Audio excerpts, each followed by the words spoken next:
پارلمان اروپا در اجلاس رسمی خود در استراسبورگ که با حضور بارونس اشتون مسئول سیاست خارجی اتحادیه اروپا برگزار شد، اوضاع عراق و بحران انتخابات این کشور را مورد بحث قرار داد. خانم اشتون در سخنرانی خود در این اجلاس گفت: در ارتباط با کمپ اشرف ما به طور منسجم و مکرر به عراق یادآور شده ایم که با این مقوله پیچیده بایستی به طور کامل مطابق قانون بین الملل رفتار شود. Moving to the issue of the recent cancellation of the delegation, Mr. Mayor, you raised this due to security concerns. Well, we do want to see an improvement in the environment, and as I've indicated, to allow the deployment of the election observation missions with the participation of MEPs, which will be clearly, for honourable members, of enormous significance in the coming electoral process. And as I've indicated, we'll be sending people out very shortly. That context. And in terms of Camp Ashraf, well, we've consistently and repeatedly reminded Iraq that this complex issue must be managed in full accordance with international law and indeed without violence. But again, going back to where we began, I am optimistic about Iraq. There are significant challenges, and honourable members are right to remind us of those significant challenges. But we do see, with the coming elections, with the opportunity for greater cooperation between us, an opportunity for the European Union with its value system, with the things that we are particularly concerned about, human rights, rights of minorities, the issues of capital punishment. Grazie. La parola all'onore. Thank you very much. Mr. Janeski now for 1 minute. When it comes to the regular persecution of religious minorities, Christian minorities in Iraq, that's something which is a source of concern. The previous speaker, Mr. Paremba, talked about Iranian intervention in Iraqi affairs, and that I think that is a scandalous form of intervention in the camp in Ashraf, and I would say that this is a point which has to be made very strongly. We must remember that Iraq is receiving assistance from the EU, and I think that if you look at the Ashraf refugee camp. Thank you very much, and now I'll give the floor to Mr. Svensson for 1.5 minutes.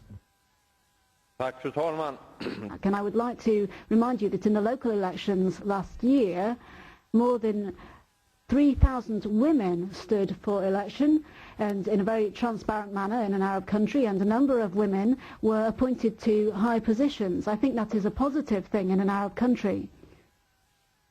And it also represents a hope as regards the parliamentary elections this year in March.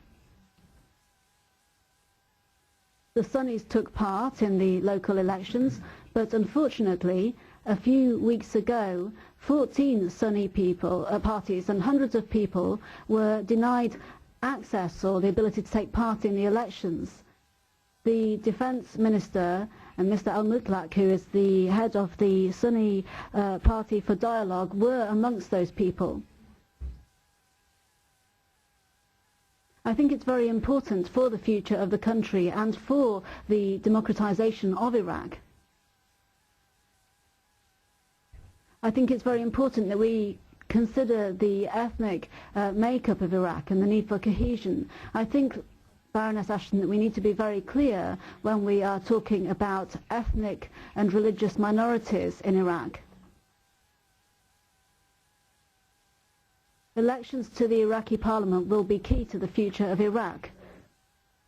So, Baroness Ashton, what do you think that the European Union should do to ensure that these elections in Iraq are as comprehensive as future and include everybody in our democratic? Mr. Balčytis has the floor now for 1.5 minutes. Thank you, Madam President. Madam High Representative, in the recent years, the European Union has increased considerably its impact in the Middle East. The European Union has always devoted a lot of attention to Iraq, and together with the international community it has taken part in the rebuilding of Iraq and ensuring safety and security and peace in the country. We see fights, internal fights, political fights in the country which hinders political reform in a number of areas. We are also concerned by the fact that 14 parties have been banned from the list for the forthcoming election. Democracy has opted out for the road of democratization. Therefore, the European Union, alongside other partners, need to demand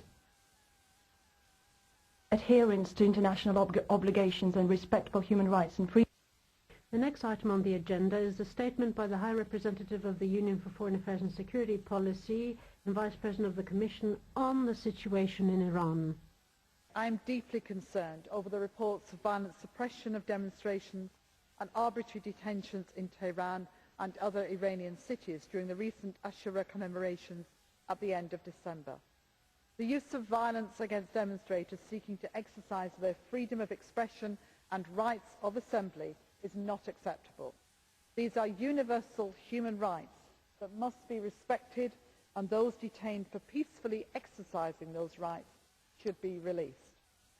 I also note with deep concern that many arrests seem to have targeted human rights defenders and journalists, and that many detained are denied access to legal representation and contact with their families. Iran must live up to its international obligations and treat detained persons in accordance with international human rights standards. Another recent issue is the detention of another 12 members of the Baha'i religious community. These people must be assured a just, open and fair trial in accordance with international standards.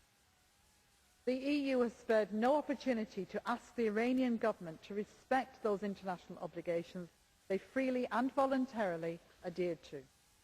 We issued public statements and used other diplomatic means. We worked through the United Nations. The General Assembly adopted a resolution condemning the situation only last month. We will make full use of the upcoming review of Iran, which will be held at the UN Human Rights Council in Geneva in early February. On the nuclear issue, we regret that Tehran has not followed up on the last meeting between Javier Solana and Jalili, the chief negotiator, on the 1st of October in Geneva. Our objective remains to build confidence that the nuclear programme is exclusively for peaceful purposes. The confidence deficit was further increased by the revelation that Iran has been building another enrichment facility without informing the IAEA in due time. In addition, Iran continues not to cooperate fully with the IAEA and not to respect its international obligations. It is vital that the EU and the international community stand united behind the negotiating effort. Our first speaker is Mr. Callum for 1 minute. Mr. President, I'm afraid, Mrs. Ashton, that our hopes to convince the Iranian regime about our concerns will be in vain. In fact, we are dealing with a dictatorship of yesterday. What is needed now is really to concentrate on the opportunity of change. This regime is coming apart at the seams now, and the people have courageously shown since last June that they don't trust and they don't support this deceitful and aggressive dictatorship. Why should we continue to do this?